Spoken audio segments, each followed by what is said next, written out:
I'm Maria Menounos, and you're tuned in to AfterBuzz TV, the ESPN of TV talk. Now, let the buzz begin. Yes, ladies and gentlemen, my name's Jack Farmer, and I'm coming to you live from sunny Southern California, and have we got a show for you. But before we get started with all of the shenanigans, flim-flam, and hijinks, let me introduce to you the amazing panel I get to work with today. First up, she is the indie darling herself. Ladies and gentlemen, let's hear it for Anissa. How you doing, Anissa? I'm doing great. How are you? I'm an 8 out of 10 so far. And also with us today, he is the host of the Believe in NXT show on the Believe Network. Ladies and gentlemen, let's hear it for Cedric. What's up, Jack? Happy to be back, man. Glad to get this going again. Happy to have you. And a new face to the show. He's 50% kayfabe, 50% Mark, but 100% wrestling. Ladies and gentlemen, let's hear it for Sean. How you doing, Sean? What's up, guys? Thank you so much. I'm so excited to be here and talk some wrestling. Yes. So this is cool. This is we got some fresh faces here. We got some fresh input. So this is going to be a really good fresh show, especially after taking some time off the past few weeks. But let's jump right into it. I want to start with this main event that went all over the place. We had Le Sex Gods versus the Best Friends with the #1 contendership on the line. Let's just start off. Real quick thoughts, Anissa, what'd you think of this match, and what'd you think about the stipulations and all that good stuff? I thought this match was great. I mean, like I've said multiple times, they're pushing Best Friends a lot, and I'm glad now is the time that Best Friends has this opportunity to face Kenny and Hangman for the tag titles at Fyter Fest. And, you know, it's good for Jericho, and it's mostly good for Sammy Guevara. I really liked what Matt Hardy said on commentary, saying, you know, I want to pretty much face Sammy Guevara. He could pick any version who I want to, you know, be. And I'm excited to see that match. But with this match tonight, I really enjoyed it. Personally, I like to see, you know, that Orange Cassidy versus Chris Jericho. I want to see what type of match they're going to be having, because Orange Cassidy, you know, has turned into something else. Yeah, Orange Cassidy came back fired up and really made me want to see their one-on-one showdown, Jericho versus Orange Cassidy. Sean, this is the first time we've chatted about this. How do you feel about Orange Cassidy, and how do you feel about the potential showdown between him and Le Champion? Well, first, I love that, like, he was the cameraman the whole time. Like, I thought that was a legit F-up. When he got caught, I was like, oh, wow, that's horrible. So I went on that ride because that's where the Mark in me comes out. I love that. I was surprised by that. But this Orange Cassidy dude is very interesting because I think we've said on paper, like, this gimmick doesn't work at all. Like, I'm like, how is this going to work? This guy doesn't do anything. He just stands with his hands in his pocket. But then, like, he came out on all cylinders tonight, and I like that. I really like. I think this guy is a good wrestler. We just really haven't seen it yet. You know, like. So I'm excited to see what he does with Jericho. Yeah, he's someone that if I was one of the people that was making decisions backstage and you pitched this idea to me, I'd be like, no, that sounds terrible. And even when he first started, I was like, I don't know if this guy's going to work. But every single time he's on air, every time I see him on TV, I have the biggest grin on my face. I am having the time of my life watching him. I think he's doing amazing. But before he came out, we had this match, and it was for the #1 contendership, and I felt like maybe AEW didn't communicate this very well, and is why they were putting the #1 contendership on the line in this match. It happened obviously because Jericho attacked the Best Friend's best friend, and they wanted to beat him up, but the only reason that the champion would agree to it is if they put the #1 contendership on the line. Cedric, this was got to be the biggest win that Best Friends have ever had so far. Am I right? They're a serious team now, right? Absolutely, and it's a huge win to go over Jericho and Guevara, two of the hottest acts in the company. And really, for a lot of this match, I thought that they were going to lose. All the close calls, the use of the bat's name is Floyd, right? All the use of Floyd in the match. I thought for sure that they were going to get the rug pulled from underneath them and lose this match. It felt like it would have been a very easy way to put the Inner Circle versus the Elite one more time, or in a different way, or find a way to give Jericho another championship opportunity. So I agree with you. I thought the whole time this is their way of having Jericho and Sammy Guevara sneak into another championship match. But I love seeing them win. I've been saying for a while, I think Trent is a star waiting to happen. But Anissa, I want to talk to you. You'd mentioned Sammy Guevara, and Sammy Guevara is someone who I believe you've become quite the fan of since the start of AEW. Matt Hardy and him are going to have a match next week. Lots to unpack there, because Matt Hardy has been teasing that he wants Sammy Guevara to leave the Inner Circle. Let me ask you this. Is it time for Sammy Guevara to leave the Inner Circle? Is it time for him to leave the nest and spread his wings and learn to fly? Or should he keep on waiting for Mama Bird Jericho to feed him? I think the way for Sammy to leave is at All In. I think when All In comes around, I think that's a good time for him to leave, because it's a big pay-per-view. It's their first pay-per-view they ever done. And it would be a really good shocker, because every time they do All In, twice before, they've always had big shocking moments. And their All In is like their WrestleMania. So for me, I think I prefer Sammy to leave at All In. Is it just me, or does it feel like every pay-per-view they do, they say this is their WrestleMania? Because I swear they said that about Double or Nothing. They said that about Revolution. I mean, I'm always blown away by the shows, but I feel like they're playing that card a little too often. I think if Sammy Guevara left the Inner Circle, he would be one of the biggest fan favorites in AEW, because the only reason we don't like him is because we're not supposed to, I think, at this point. But Sean, I want to ask you here. Matt Hardy said something on commentary that I found really interesting. He said that he was going to let Sammy pick which version of Matt Hardy he was going to get next week. If you are Sammy Guevara, which version of Matt Hardy are you hoping to get? Definitely not the crazy one. That one is just, I still don't know what to make of that one. The whole delete thing, the cape, the weird teeth, the whole, I'm not really in it. I got to go like original old school Matt Hardy. I want the guy that made the Hardy Boys famous. I want that guy, right? Exactly. 1999. Yeah. I want the guy, that really kind of put tag team wrestling on the map.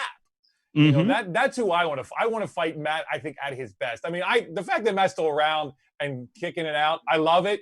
And I love now that we can pick which Matt to fight. I think, I mean, like, he has a gimmick on a gimmick on a gimmick. Like, amazing. Yeah. Like, no one else can pull that off. Maybe Jericho can pull that off, but that's it. Like, that's pretty awesome. Instead of playing whatever version you want to play on Matt Hardy in a video game, you could play whatever you want in real life. Exactly. That's crazy. It's like, yeah. He is definitely the onion of wrestlers. So many layers you can peel back and just keep getting more.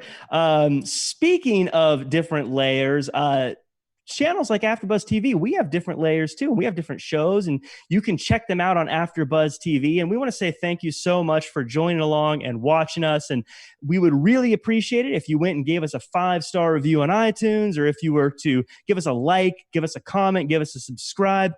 We're showing at an earlier time this week, so we may not have the live chat like we normally do. So if you're missing us live and you're seeing the recording of this, why don't you just go ahead and put your live chat comments into the comments section? Just fill it up. Live stream what you're watching right there in the comments. Let's see all your thoughts. I'd love to go back and see those. And please do us a huge favor. Share it with your friends. That's how you make AfterBuzz TV the ESPN of TV talk. Speaking of little promos like the one we just cut now, Taz and Brian Cage had a little bit of a promo themselves. Cedric, is Taz just, I'm just going to give my opinion first. Taz is better as a manager than anything else he's done since being a wrestler. Am I wrong? Ooh, that is tough, because I actually like Taz on commentary. Yeah, I think when I've seen him on commentary, he's awesome. But as a manager, I think it just helps flesh out Brian Cage a little more for the people who aren't familiar with his work in other companies. Because Brian Cage can, let's be real, he can do a lot.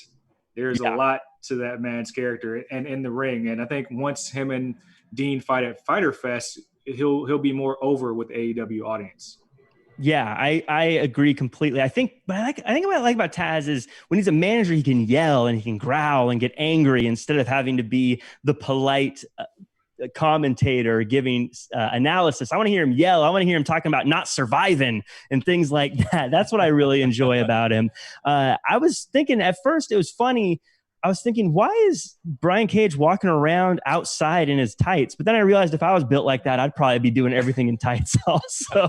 I saw Brian at the gym earlier. That man is huge. Wow. Oh, really? Yes. Wow, you saw him at the gym? Yeah, I think he lives in the area of the Inland Empire. He was at the LA Fitness I go to, just casually doing his work, but wow, he's huge. How tall is he again? Fun fact, I actually know Brian and his wife personally, so I see them like sometimes. Okay. So, wow. Name drop, but no. I mean, I feel like I get like gym insecure just thinking that Brian Cage is out there somewhere. I can only imagine how insecure I'd be on the elliptical watching him bench press 10,000 pounds. But so Anissa, you mentioned you knew Brian Cage, but you also know a guy named Jon Moxley who also cut a promo today. Let me ask you this. If they're going to have a match for free on Fyter Fest, I don't know why they're giving this away for free, but let me ask you this. If this was a pay-per-view and you had to pay to see them face each other, would you be ready to part with money right now, or do you still need some convincing to see these two fight? no, I would pay $100 right now because this is money, and this really helps Brian Cage a lot. If you're not familiar with him, of course, you know, as a casual fan, you probably don't really know who he is. But of course, as all of us that are deep dive fans, we know where he is. He's worked at the Indies at Bar Wrestling. He's done Impact Wrestling. He made a name for himself. He's done Lucha Underground. Let's keep on going. But for him to make the AEW, I think Jon Moxley will make him more of a star than he already is. But also Taz is doing that right now. But I'm also really happy to see Brian Cage in AEW. It's where he belongs, in my opinion. Cedric, does Cage have to win that match? If he loses to Moxley, does he lose his mystique? That's an interesting question because I've had that same crossroads with guys like Lance Archer losing to Cody. I feel like he lost that mystique. But I think Cage is a big enough draw that he won't. I think you still got to ride Mox out a little bit more with the character and what he's doing to keep AEW like a must-see show, must-see brand. I think if you put the belt on Cage too soon, unless you do a trilogy match, I can't see it. Yeah, it feels like if you got it too soon, it'd be a little... It's never fun when you see someone just roll up and get the title right away. In my opinion, you like to see them work for it a little bit. But one way or another, I think they're going to tear down whatever building they're filming Fyter Fest in because those guys are just... built for destruction. I saw some cool Photoshop stuff on Twitter where they make Cage look like the Terminator and Jon Moxley look like what's his name, John Connor. Well, that's what's his gimmick before. It was like the Terminator. I believe it was an Impact. The Machine. It's pretty much the Machine. That was his entrance in the Indies. So he in Lucha Underground they would do the Terminator theme by clapping the dun dun dun dun dun. Earlier in the night, though, we had a tag team match playa. Now, this was weird for me. I get really weird about this kind of stuff. I didn't like that they had the tag team titles on the line in the first match and the number one contendership as the main event. Sean, am I just an old school purist and I just need to get over it? Or am I right? Like, should the titles have been the main event tonight? You're not wrong, except that then we end on this match, and this is not a match you want to end on. I'm not convinced about this Natural Nightmares thing. QT Marshall, he's kind of a glorified jobber for me, to be honest. Like, I'm not convinced that he's that guy. And this weird, I don't know if it was just me, but I felt like Dustin was like, he was off his game tonight. Like, he was looking sloppy. He should not be doing Hurricanranas. Like, I don't know.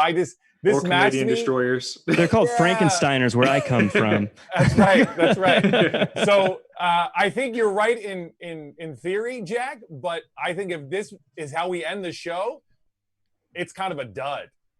Yeah, Dustin took a pretty stiff knee to the face at one point early in the match. I wonder if that led to the That's things true. you're talking Yeah, about. that's true. The thing that's weird about the Natural Nightmares to me is that Allie is clearly dividing the team, and Dustin and BRANDI are clearly not fans of hers. But I haven't seen her actually do anything that should make her disliked by these two. Anissa, am I wrong at this? Should we be suspecting bad things from Allie when all she's doing is just dating a guy and having a good time and making him feel good about his hair plugs? Well, she's not dating him. She's actually married. Let's have some respect. But well, in the show, for No. the show's sake. But I think Allie's fine. I have no problem with Allie. You know, I'm glad that she's now turned another way. I mean, I like her like heel or face, but you know, I don't see a problem with Allie being there. You know, maybe just BRANDI's a little jealous. Oh, so you think it's just a jealousy thing on both their parts? Because I don't know, QT seems like he's been happy and they've been racking up wins. They're getting tag team title shots. I don't know. I think Allie's been good for him. I think he deserves it. He's worked hard. He deserves to have a lady friend. So speaking of good friends, Hangman Adam Page and Kenny Omega, they seem to be on the same page now, as opposed to the tension that they had before the break, we'll call it. Cedric, do you like that they just sort of evolved this and moved on? Or do you think they should have had to resolve some of that tension that they were building up before COVID sort of slowed everything down?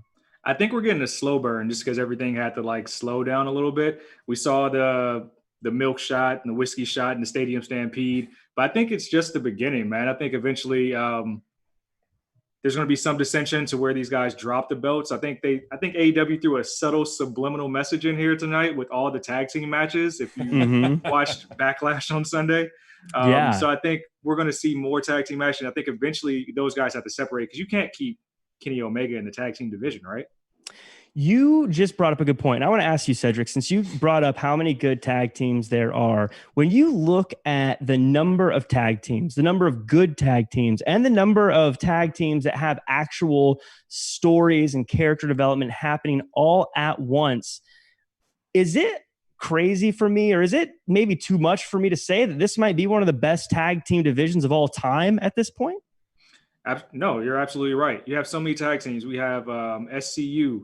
You have Private Party. And now you have Matt Hardy putting Private Party over with Hardy Party. It's like all these guys have their own unique stories, and like everybody's getting screen time. I think that's the most important thing. There's no tag team not getting screen time. Even the Butcher and the Blade are getting screen time just by feuding with FTR. Like everybody has their moments. And I think that's what makes this division so deep and visible.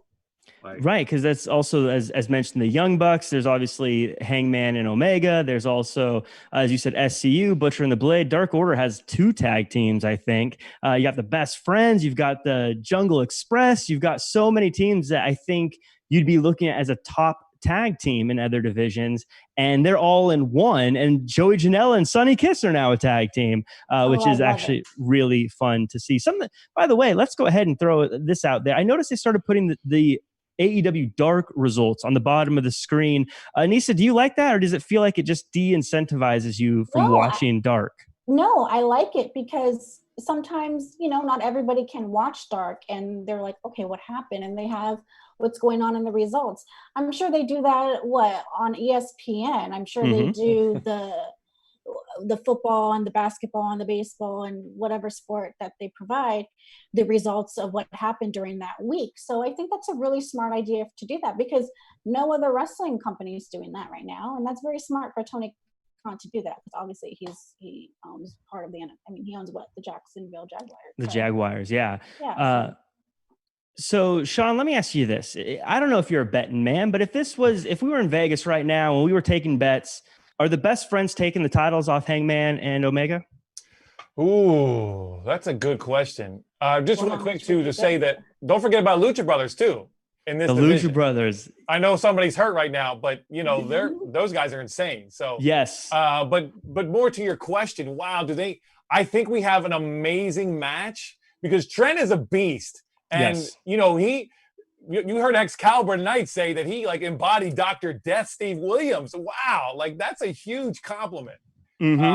So I think this is going to be an amazing match, but I think we need a bigger thing to drop these titles, because I do think that they're going to drop titles eventually too, like a legit tag team. You know what I mean? Because I'm with you. I think Paige and Omega, obviously those are single guys. They don't need to be in a tag team. So I think it's going to be a great match, but I don't think they get the belts. Not yet. It's something I've been saying for a long time, Sean, is that I think Trent is a future single star waiting to happen. Do you agree, or do you think, no, he's got to stay in a tag team because that's where his bread and butter is? I mean, I think you ride that tag team thing as long as you can, because sometimes people get pushed out too fast and they're not quite ready, because, you know, when you have to do it all yourself, it's a whole different world. I'm with you, though. I think this guy can do it. I just think it has to be the right way. And then how do you bake up best friends? Again, that's a whole way we can build. And that's what I love about this company, is they're not afraid to build. You know, so many times in WWE, we just get all this thing, boom, boom, boom, and no build. Like, you know, we got to build, and then they're not afraid to build stuff here. So I think we can build that breakup of the best friends. Yeah, AEW does an amazing job of balancing patience and waiting with you get a surprise every now and again, or a big bang moment every now and again. And we got that today with a TNT Championship title match. First off, before we get into the big surprise and the challenger, Cody Rhodes comes out and he starts asking, is he a part of the Elite anymore? Is he part of the Nightmare family anymore? And I think these are fair questions. Cedric, is he, or is he on his own? I think he's on his own, man. I think the same thing. If you got the dissension going on with the Nightmare Collective with BRANDI and everyone else, and then he hasn't been affiliated with the Elite in so long. Does it feel like he's bigger than the Elite and the Nightmare family? Ooh, that's a tough question. And arguably, yes. Bigger than the Nightmare family. The Elite's that's questionable, but seems like right now, yeah. So he has been going every single week, taking open challengers. And Anissa, I want to ask you here. Arn had something to say. He was talking about Jake Hager, and he was saying, you're not ready for Jake Hager, so I found somebody else. Is it just me, or does it sound like Arn Anderson is having Cody duck people instead of taking on the biggest challengers? That's a good promoter. That's what it felt like. He was like, oh, you're not ready for that, so I got this other guy. Don't worry. Like, that sounds like he's ducking him. Is Cody ducking people? No, you have to say, is Arn Anderson ducking people for Cody? That is a good question. Do you like Arn Anderson as his manager? Sure. I mean, I don't mind it. I mean, you know, a lot of people that are 30 and over really can't watch these guys when they were a kid. I'm sorry, I can't relate. But, you know, a lot of these guys miss these legends, and it's totally fine with me. I mean, what if Austin came back as a manager? I'd be excited because I grew up watching Austin. So, Steven, our producer, is listening to this. We just had chat about what it's like turning 30. That's one of those moments right there, buddy, that you're going to get more and more of. This is for the people over 30. What about the people over 40? What does that mean for me? Oh my goodness. You know, I have decided that I don't think you're old until you're at least 98. 98 is when you start getting older. Anything before that, you're still just a young spring chicken. Speaking of young folks, the challenger, Ricky Starks. I don't know if you guys are NWA fans or watch any of their programming, but Ricky Starks is an awesome guy who I saw defend their TV title and a lot of other things. He's great on the mic, great in the ring. But Cedric, let me get your just first thoughts, first takeaways. Ricky Starks, what did you think of the guy? I think he belongs. And I know the caveat to the match was if he wins, he gets the title and a contract, but I think we'll see more of him in the upcoming weeks. I think what's really dope about this is I didn't know that the open challenge was to any outside company as well. That was the first time I learned about that. It's not just AEW members, but people outside of the world of AEW as well. I think that's a good thing they can build on in the next couple months. Yeah, I love what you said that he belonged, because he absolutely looked like he belonged. And, you know, we used to do a segment called The Runway on this show, and I think those tights would have put him on the fashion runway. I love the little chains he had on there and all that good stuff. Sean, are you looking forward to seeing more Ricky Starks? Should they make a huge push to bring that guy in full time? I think I'm okay with it being maybe a little more of a slow burn. I think I would agree with Cedric. This guy definitely belongs. He hung with Cody. I almost feel like he got a little squashed. Like, I feel like we didn't really get to see what he could do. I feel like this guy has more potential. I've never heard this guy. I'm not in the super indie scene, so it was exciting for me that some random dude that for me came out, you know. But I thought he was definitely should have been there. But I felt like he has a lot more to offer that we didn't get to see today. He's great on the microphone. He does do a lot. I think going back to the point of him belonging, what's interesting, especially during these empty arena days, we've had a lot of the independent workers coming in for Dark and things like that. And you'll see some people, and no disrespect to them, you're like, oh, they're good, they're great, they look like they should be signed, they're amazing. But then you see someone like Ricky Starks come in, you're like, whoa, no, that is the kind of talent that stands out and belongs and needs to be there. So I really hope they sign him. I think that'd be a great move for him. Anissa, you watch a lot of independent wrestling. Do you watch NWA, or have you heard of Ricky Starks? And if so, what did you think about him before? And if not, what do you think about him now? No, I haven't really caught up with NWA. I should, because I gotta have all the time I have, right?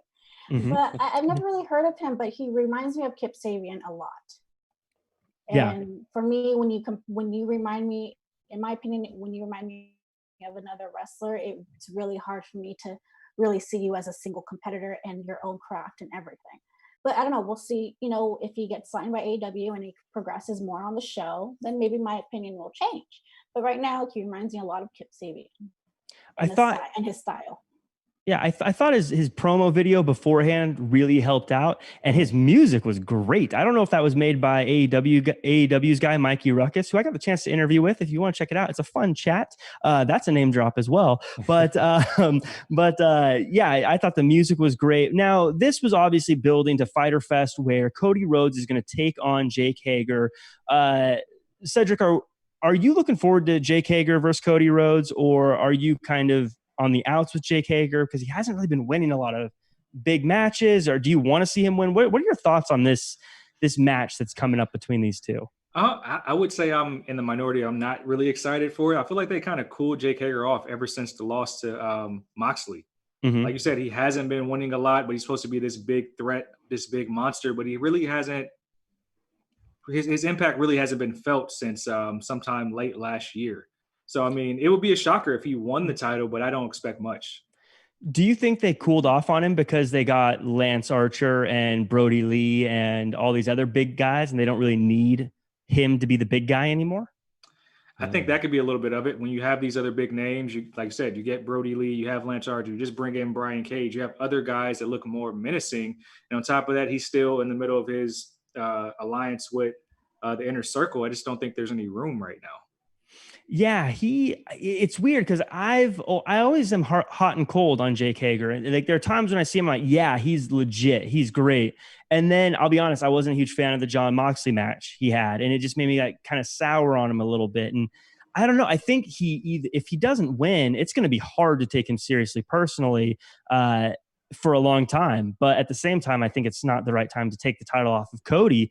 Sean, do you think it's time to take the title off of Cody, or do you think No.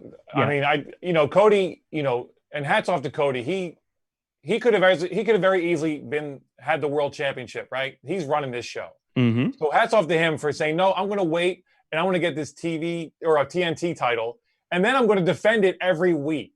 Right. So like, I love Cody. I mean, I didn't realize how much I was going to love Cody until AEW. Because, back in the day, he was kind of a, second tier guy. He never really got, once in a while, you get to see what he could do. But I think his brains I'm more impressed with the way he's done rolled this whole thing out, and the way he plays everything so smartly. To me, like, I think this guy deserves to have a title. Jake Hager's not the one to lose it to. I'm kind of with you. I'm hot and cold with him too. Like sometimes I'm like, wow, this guy's insane. Other times I'm like, is that the same guy? So I don't think we lose to Jake Hager. No. Speaking of losing in surprising fashion, Anna Jay, by the way, one of the most surprising, I think, people that came out of the independent workers filling in on AEW, got a contract, impressed a ton of people, has her kind of next big match today against, and I don't know if I'm going to pronounce her, ABADON. Shocking loss here. ABADON, also someone who will make sure that I don't sleep for the next 3 weeks. Absolutely terrifying. Anissa, was this the right move to have Anna Jay take a solid L here? Or what did you think about this match? Did you like ABADON? ABADON seems like someone you would like. Well, the Rosemary is going on.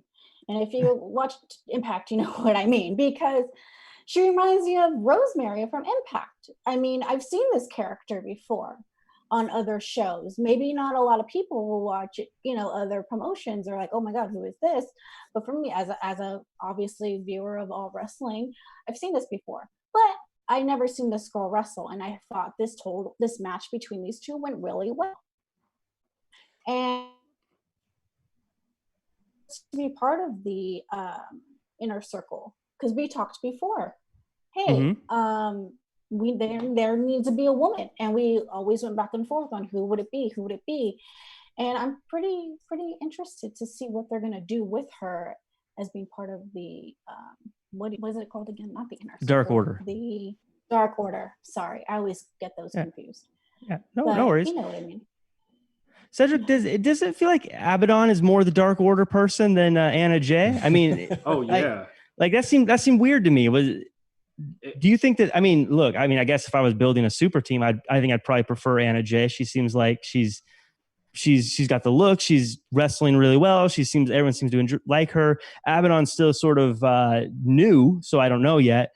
But it just seems like ABADON was more of a Dark Order person. I agree. And ABADON is everything I envisioned the Dark Order would be before Brody Lee ever came into the picture. I thought it would be just like that, but with broken Matt Hardy at the helm, something like that.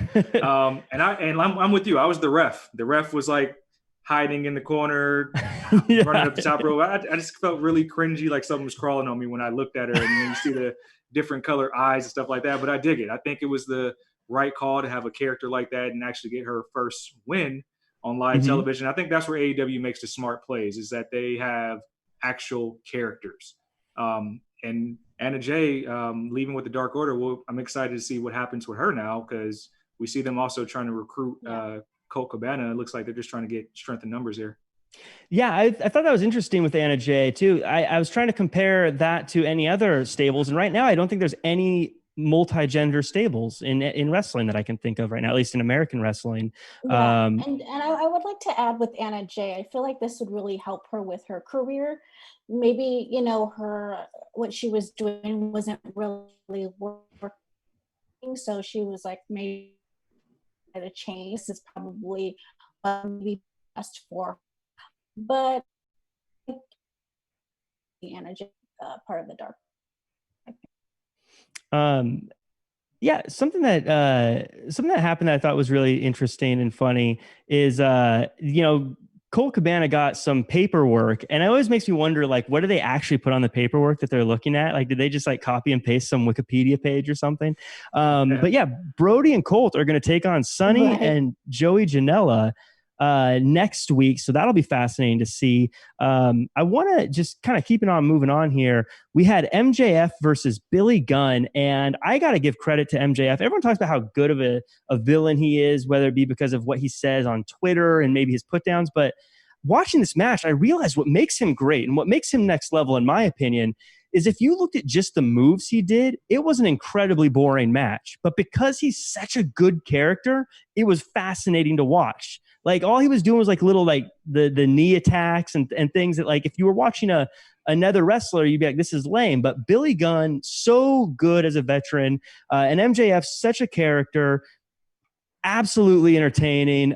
Sean, do you agree? Well, first of all, how good does Billy Gunn look? Like, dude, he amazing. looks amazing. And it's funny, I never thought of him as like a big guy in the past.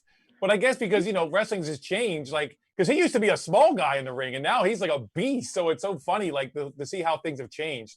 But he looks great. He still moves great. And I would agree, though, with MJF, it's all like he buys into his gimmicks all the way. He's totally committed. And it's a very good, astute observation. You're right. Like, he's not doing anything too fancy, but it's all about the way he sells it and the way he does it. And he is just, I mean, I don't necessarily want to say Ric Flair level, but he's like, he's kind of on his way to being that type of heel where you just love to hate this guy. And then the fact that we're still using a brass knucks gimmick, I love it. That's the old Mark in me loves it all day. I am right there with you, and I want to see more of Billy Gunn. I think he was really great, and like you said, he's an oak. He's huge. Cedric, real quick, because we are running low on time, but I want to make sure I cover it. Brit Baker and Big Swole. Yes. I love this because I think Big Swole is a superstar waiting to happen. Brit Baker's basically already there, and I think that they have the charisma and the energy to keep a rivalry going even without being in the ring. Real quick thoughts on that kind of situation that's developing, Cedric. Man, Britt Baker to me is the most interesting character in AEW. Just the way she carries this like sassy princess attitude. I loved everything about that whole segment. Even the friendship break with Tony Schiavone, loved it. Getting thrown in the trash can and then finding that Reba, Rebel, but she calls her Reba. I think Reba finding that she like, why is there lighting here? Why do you have lighting to get me out of a trash can? Gold. Love everything about Britt Baker, and I think her and Big Swole, even with Britt hurt, they can just keep carrying this angle on for months. That is going to be entertainment for months. I agree. I think they're both going to come out looking like stars in the end as well. Also, real quick, Anissa, because we are running low on time, I just want to get your quick thoughts on the SUPERBAD squad versus the Young Bucks, and of course, Butcher and Blade and FTR getting involved. Thought it was a great match. In my opinion, I don't think the Young Bucks are the greatest tag teams in the world. I think they're one of the top 10. But in my opinion, I think this is great for all the tag teams. It's silly to me. I find it so interesting that now the Young Bucks are back. Now it's all about the tag teams. It's, well, I've always said you can't be the best in the world if you don't wear the straps, Young Bucks. So you can't say that anymore until you win the titles. But to your point, yes, I agree, Anissa. It's good for all tag team wrestling. And then, of course, real quick, our last segment of the night, I'm going to run through it real fast. We call it the Elite of the Week. It's where I count down the top 5 wrestlers and this guy's opinion of the week. Starting at number 5, we got ABADON. You debuted. You won. Well, it wasn't debut. It was your second match. But you won. Big match. Everyone's scared. No one's going to sleep tonight because of you. Good job. You're number 5. Number 4, Ricky Starks. Didn't win, but really put on a show. Love seeing you out there. Best friends, probably the biggest win of your teaming career so far, in my opinion. Number 2, Big Swole, making a move and going up the ranks of the women's division. I think you're going to be a star as well. And number 1, Cody, putting on clinics every single week in, week out, making that title mean something. So we're a little squashed on time, so we had to rush through that a little bit, but we still have enough time to wrap things up and let everyone know where they can find us. Anissa, let's start with you. Where can the world find you online? On Instagram and Twitter at Anissa Barr. And Cedric? Follow me on Instagram at Said Is The Answer and Twitter at Said Says. That's CEDD_SAYS. And every week on the Believe in NXT podcast on Believe Podcast Networks. And Sean, where can everyone find you? On the gram at SeanStar75, Twitter, Gorilla Suit Sean, and on Council of Dads After Show, Friday nights at 7. And my name is Jack Farmer. You can find me at jackcfarmer.com as well as at Real Jack Farmer across all social media. You can also check me out on the WWE Raw After Show every Monday at 9 p.m. Pacific Standard Time on AfterBuzz TV, as well as Wrestling with Your Questions with Flo Bo Boyce every Thursday at 3 p.m. Pacific Standard Time. You send in the questions, we wrestle out an answer. It's a good time. That does it for all of us and this episode of the AEW Dynamite AfterBuzz TV After Show. And until next time, folks, do your best and be yourself. Our founder, Keven Undergaro, and me, Maria Menounos, would like to thank you for tuning in to AfterBuzz TV. Remember, we're not just the first, we're the biggest in the world, and we're the only destination for all your favorite TV shows. Whatever you crave, we've got it. So go to AfterBuzzTV.com and check out our lineup. Buzz you later. The views expressed herein are those of the hosts only and do not necessarily reflect the views of AfterBuzz TV or its owners or principals.